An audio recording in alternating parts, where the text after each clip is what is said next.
Today we're going to talk about what do you do when someone wants you to guarantee leads, how do you fire a really bad client, and what was one of the biggest struggles we had from going to a small agency to a larger agency. I'm Jason Swenk, and I'm answering your questions.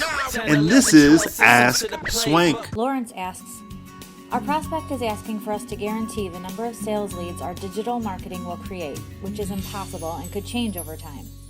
How would you go about putting this into the proposal? Lawrence, I don't have any issues with guaranteeing leads. I have an issue with guaranteeing sales. Now, if they want you to guarantee sales, obviously you can't, after you give them the lead, you can't control that. And so I have a real hard time with guaranteeing performance on that particular model or that scenario. Now, on leads, what you can do is set the criteria of what a qualified lead is for the prospect. And also, can you actually deliver? You should be doing this anyway in order to help position to make the deal. You know, I just interviewed not too long ago on the podcast Tom Breeze, and I'm going to put a link here somewhere that you can go to it. But it goes over his model where he's paid on performance, and he has a performance-based model, and he has over 50% margins.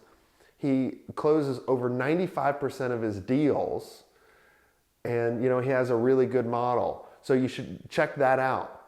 But what I would do is I would look back at some of my previous clients about how many leads have we generated for them that relate to the prospect that you're talking to now, and then set the criteria of what their expectations are and what that perfect lead is, and just do it. And then you can actually divide it. You can actually go half performance and half fixed cost. So literally I would say, all right, we're going to do a fixed cost for this model, and it's going to be X, and then the rest, as we hit our the leads that you want, is on performance. So you can actually get paid more, but you're also getting money up front. All right, so go do that now. Christina asked, what were your biggest pain points in growing your agency from just a few people to more, and how did you overcome them? Christina, awesome question. My biggest fear and my biggest struggle when we were starting to hire more and more people was to make sure I could actually afford them. And it was around cash flow.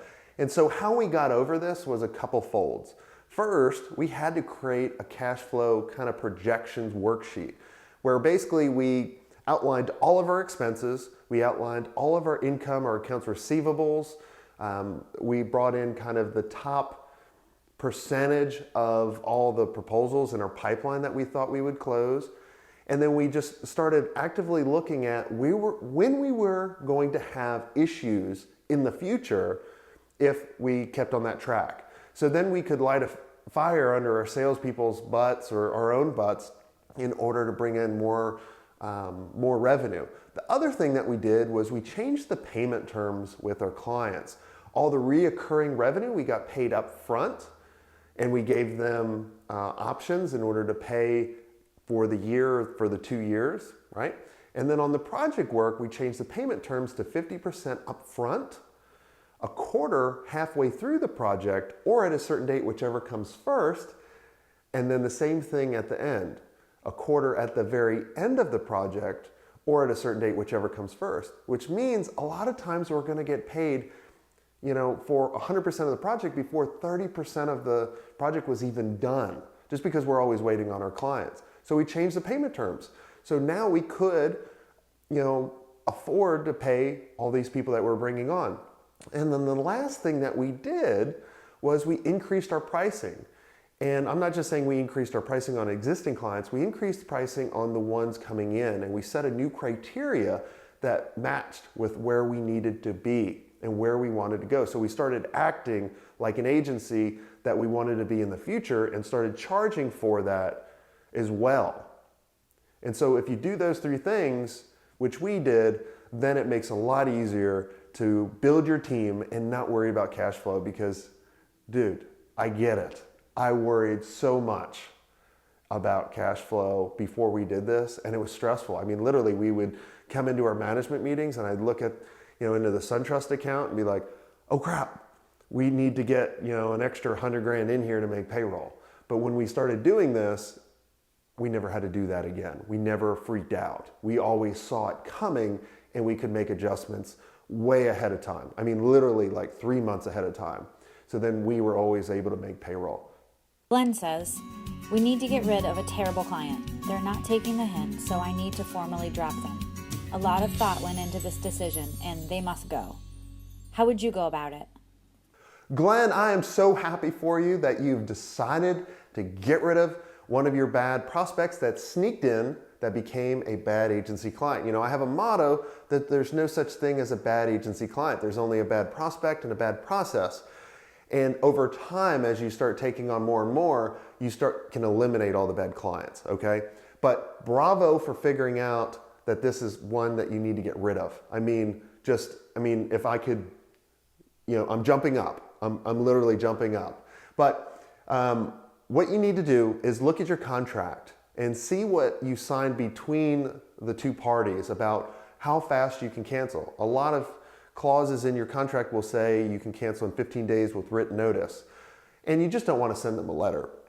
Call them up, be honorable and say, look, it's just not working out between us. I mean, you're breaking up with them, okay? You don't want to just send a text message like all the kids do now, right? Call them up and say, it's not working out.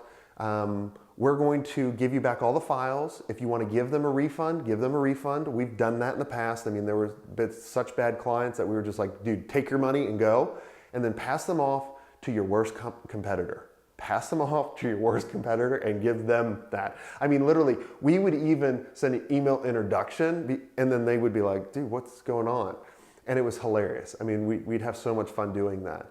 And then after that conversation that you have with them, summarize everything in a letter and then certify that letter so you know that they've got it, make a copy and send it to them. Just so everything's documented, all the I's are dotted, all the T's are crossed, and good riddance.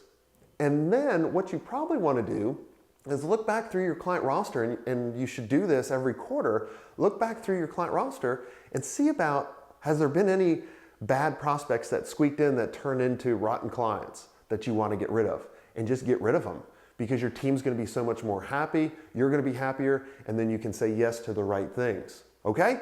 Awesome. Now, if you liked this episode, make sure you go to jasonswank.com, comment below, tell me what you liked about it, ask me any other questions that you have, and make sure you subscribe so you don't miss out on any of these Ask Swanks because people are starting to flood me with questions, amazing questions that you don't want to miss. All right, until next time. Got questions? Go to jasonswank.com/askswank. Thanks for watching. Now make sure you check out the next video.